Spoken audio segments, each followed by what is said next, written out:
Stretch those arms upward. Now, you always want to do your stretch. So let's take one set of legs to the side. It's kind of like your reward for a good workout. Legs to the other side.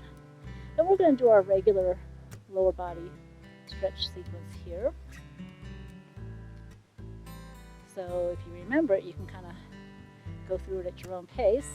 Otherwise, you can take one leg up and stretch that hamstring. Now remember, you're trying to pull that closer to your body. You can always pull your toe down to get that calf stretch too, which you're probably going to need because we did those jumps, or at least the heel ups. Okay, so you're going to take that ankle on the opposite knee.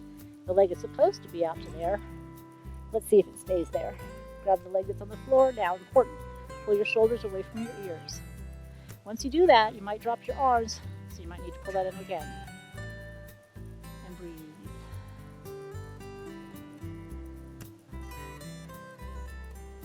As you bring that down, let that leg cross completely over. Shoulders are on the ground. They are away from your ears. Always try to think of a nice long neck, looking real pretty. Taking those hips to the other side. Shoulders are still on the ground. They need to be there. Otherwise, you're not going to get the full stretch. It doesn't matter how far you go over either. Back up to the top. Uncross. That means your other leg. I don't know if you just heard that bird tweeting away. Music on, which we might on this one. You probably wouldn't have heard it. Toe down. There's a lot of birds around here. Different kinds. It's really neat. Is my leg shaking?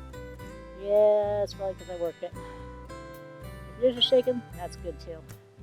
Alright, pressing that leg to the floor because it's supposed to stay over there.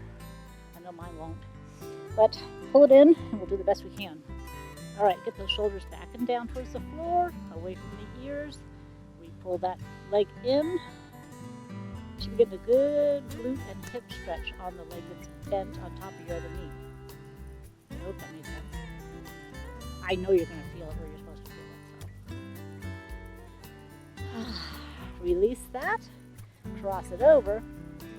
Let it fall to one side. Remember, it doesn't matter which side you fall to. Your shoulders are away from your ears. Neck. Don't fall asleep on me. Take it to the other side.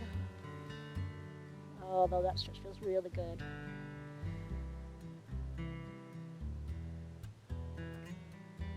I was looking to see my range of motion because there was a time when I hurt myself, but I couldn't get it hardly bent at all.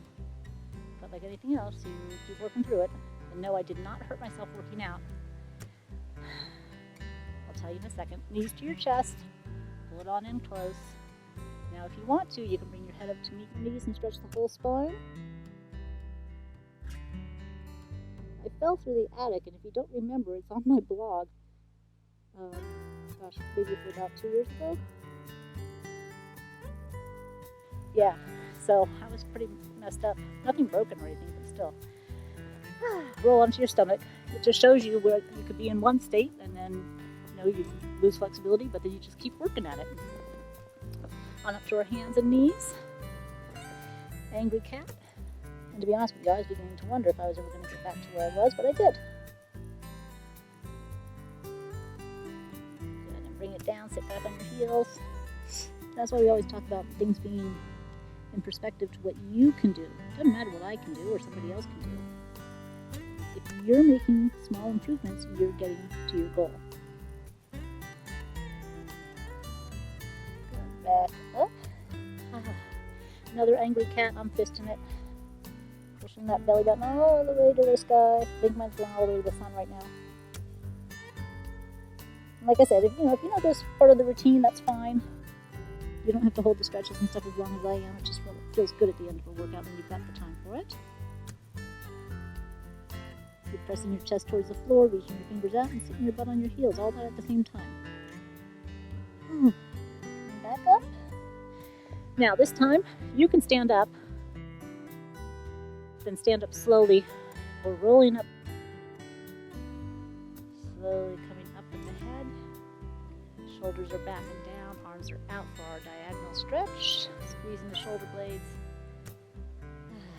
Back in. Other direction, of course.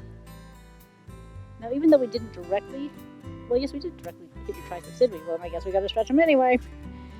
I forgot about the plies. How could we forget something so fun? But you also got some triceps when you did those push-ups and planks, by the way, along with shoulders and chest. Other side. Make sure your chin is up. There was also a time where I couldn't do this. I couldn't get my head up like that. So, you know, a lot can be said for consistent exercise. I don't know about you, but a lot of my problems did not come from exercise. Exercise actually made it all better. All right, hands behind you. Push it to the ground. Hold it there and let's stretch out the neck. Should be nice and long. Back to the center. Other side, gently. Pulling your shoulder down the opposite direction. Okay, your head is back up or on, and their arms are going upward behind you for that rooster stretch. Great stretch to do any time of the day because it really opens up your chest. All right, going back down. Shoulders back and down. Remember, you're pulling into your perfect posture. So we take a deep breath. Let it all relax down. Do it again. Deep breath up. All relax down. Hey, great workout. I know you're feeling it, and if you did it 2 times, all the better. Get these workouts in while you can, because as the holidays come up, they get harder to get in. So every little bit you can do helps.